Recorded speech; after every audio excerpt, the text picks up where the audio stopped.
Bonjour. Dès l'aube, ce jour-là, une foule de plus en plus dense envahit les rues de Marseille et des cortèges se forment qui se dirigent tous vers le centre de la ville. Voilà qui n'est pas habituel, surtout un dimanche matin. Les Marseillais qui se rassemblent ce 13 mars 1910 répondaient en fait à l'appel d'Alphonse Cyprien Fabre, le président de la Société nautique, et de plus de 50 associations, toutes décidées à s'opposer à la mort programmée de l'une de nos plus belles calanques, la calanque de Port-New. Plus de 3000 personnes, de tous âges, de toutes conditions sociales, de toutes confessions, se pressent dans les rues. Cette foule est indisciplinée et bruyante. Elle s'agite, conspue, siffle, mais la diligence des gardiens de la paix permet de maintenir le calme.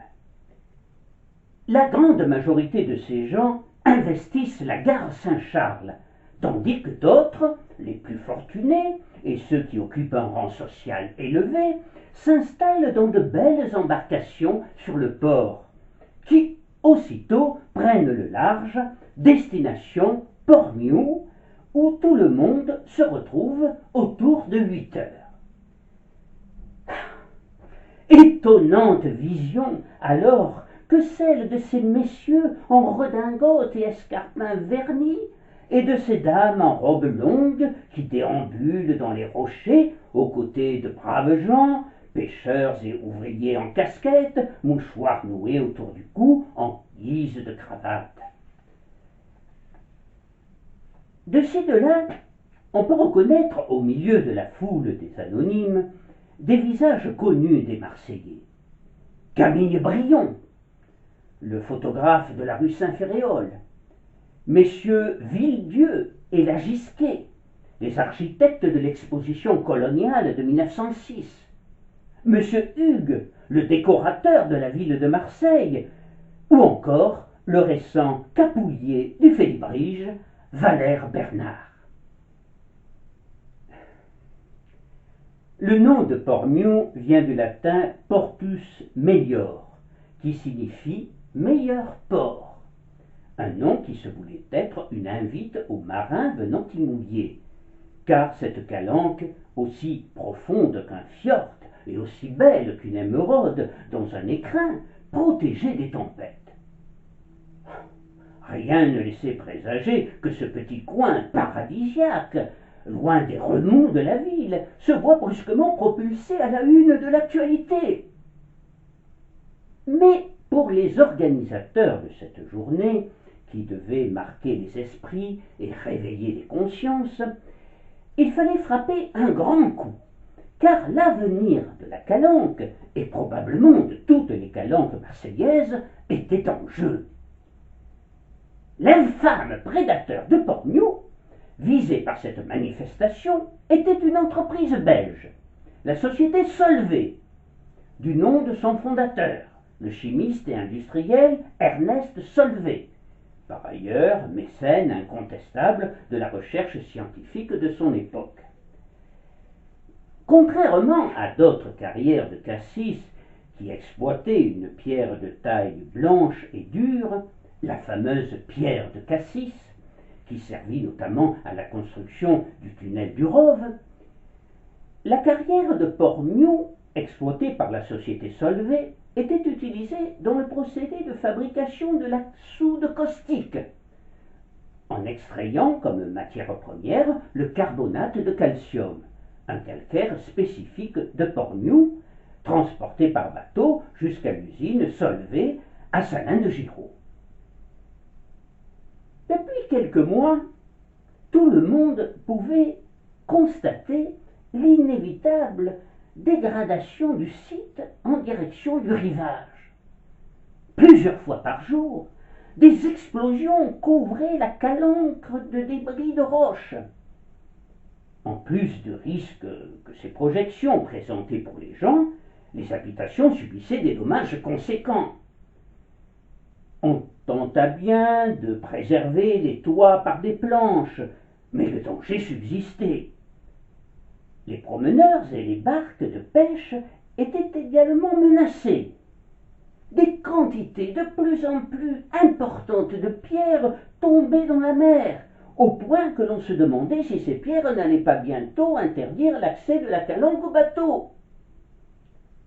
Des appareils destinés à les déposer sur des chalands affectés spécialement à leur transport vers le Rhône encombraient le rivage et semblaient ne servir à rien. La population était excédée. C'est Cyprien Fabre qui, le premier, alerta les autorités contre l'aggravation des dégâts et le peu d'empressement de l'entreprise pour y remédier. Il souligna également les dangers inhérents à cette exploitation.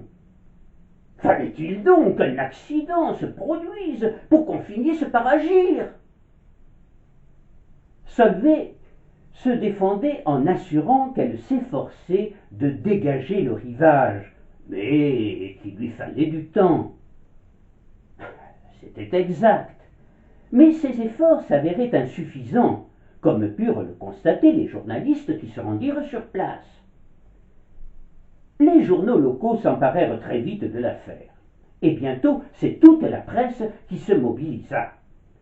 Le Sémaphore, qui détenait alors le record de longévité, le Petit Marseillais, le Petit Provençal, le Soleil du Midi et le Bavard. Ils furent suivis d'abord par les intellectuels, écrivains et artistes. Frédéric Mistral, qui célébra Porniou dans Calendo, fut l'un des plus offensifs. Il avait écrit déjà, quelques semaines plus tôt, à Cyprien Fabre, ces lignes prémonitoires. C'est ainsi que tout s'en est dit dans la poussée des intérêts industriels, la beauté du pays et le patrimoine de tous ses habitants. À Porniou, ce dimanche 13 mars 1910, juchés sur un rocher en forme de promontoire, les orateurs se succèdent, stigmatisant l'entreprise Solvay, accusée de vandalisme et de crimes contre la nature. Ils représentent les nombreuses associations, groupes sportifs, dont l'Olympique de Marseille, âgé seulement de 11 ans, sociétés scientifiques, artistiques et musicales. Dominique Piazza, président de la Société des excursionnistes de Marseille, rappelle l'existence d'une toute récente loi datant de 1906, la loi Bocquier, sur la protection des sites et des monuments naturels. Le syndicat de la presse, en première ligne, semble orchestrer ce cérémonial bon enfant.